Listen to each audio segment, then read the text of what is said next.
eu tenho uma pergunta em relação à mobilidade social, né? Quando a gente fala de desigualdade, a gente vê que a questão da mobilidade social está muito atrelada à questão da desigualdade. Tem um estudo do Centro de Estudos justamente de Pobreza, Desigualdade e Mobilidade Social de Stanford, que fez um estudo com 24 países, e eles averiguaram que o Brasil era o segundo pior em termos de mobilidade intergeracional.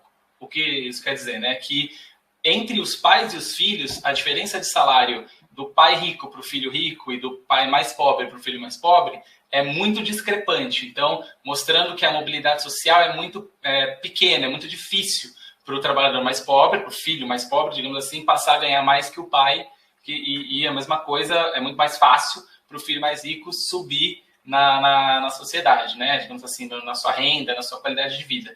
E eu queria abordar essa questão do ponto de vista da meritocracia, né? Que a gente sabe que é uma discussão muito importante, mas que algumas coisas ficam difíceis da gente averiguar quando a gente vê, por exemplo, um dado como esse, né? A relação entre como a meritocracia pode ter esse papel de superar a desigualdade e essa mobilidade, né? Perfeito. Eu acho que a gente, em primeiro lugar, a gente não pode abrir mão da meritocracia, mas sim aperfeiçoar o sistema para dar melhor funcionamento a instituições meritocráticas. Então, vamos pegar algumas instituições que, por exemplo, eu vejo grande erro por parte da gestão pública como um todo e do poder público. Hoje você tem, por exemplo, uma priorização do ensino superior em detrimento do ensino básico. Então, o nosso investimento per capita num aluno de faculdade é muito maior do que num aluno de ensino básico. Isso perpetua desigualdades. Por quê? O estudante de maior renda consegue frequentar escola particular, entra na faculdade pública e acaba sendo favorecido. Já o estudante de menor renda, né, tem um acesso muito mais precário à educação básica, isso acaba prejudicando o resto da sua carreira profissional, ele ainda vai ter que, provavelmente não vai entrar numa universidade pública, ao contrário do pessoal que foi para a escola particular. E outro ponto, acho que muito importante, o ambiente de negócios. O ambiente de negócio brasileiro é totalmente burocrático e dificulta que o pequeno empresário cresça. Ele dificulta em termos de garantias colaterais que você pode penhorar bens, colocar mecanismos de hipoteca, por exemplo, para o pessoal que não tem propriedade regularizada, e isso dificulta o crescimento do pequeno, né?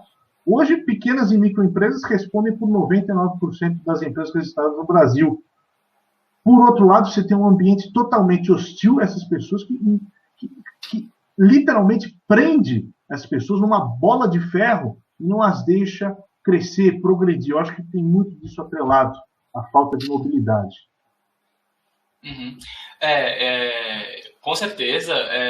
O que, na verdade, eu reflito em relação a isso em relação, na verdade, com certeza essa questão do pequeno empresário é um problema, a gente sabe das dificuldades que tem, mas eu fico pensando, na verdade, um pouco mais abaixo, André. Por exemplo, na criança, no adolescente negro da periferia, que muitas vezes não tem, por exemplo, todas as refeições do dia garantidas, não tem, o estigma racial da sociedade, tem a questão do serviço público que não o atinge, a educação que não lhe é provida, e eu fico pensando que em alguns casos, por exemplo, nesses casos, a questão não é apenas de mérito, né? Eu acredito com certeza no valor do mérito, eu só reflito em relação à meritocracia porque tem muitas situações em que o mérito não é o único fator. Na verdade, na minha opinião, são raríssimas as situações em que você tem pessoas competindo em situação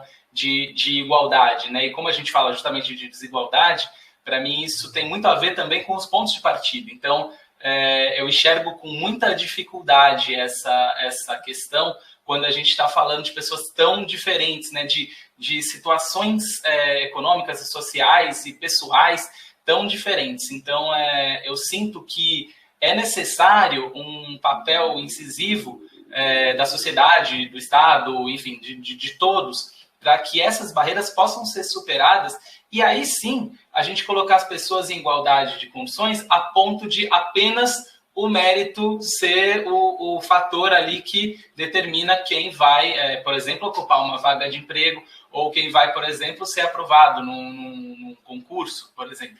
Então, eu acho que é muito importante para que a gente chegue nesse ponto, a gente superar antes, né? Superar os pontos de partida.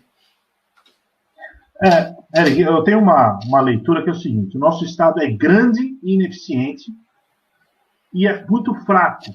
Ou seja, ao invés de termos um Estado pequeno e forte, onde ele precisa ser forte, saúde, segurança e educação, nós temos um Estado que tenta atender a todos, mas não atende a ninguém. E uma das funções básicas do Estado seria o reconhecimento da propriedade privada. Esse é um mecanismo essencial para você conseguir inserir as pessoas, principalmente pessoas de favela, pessoas das comunidades mais pobres desse país, no mercado formal, que realmente começa a valorizar muito mais o mérito do que a tua origem social.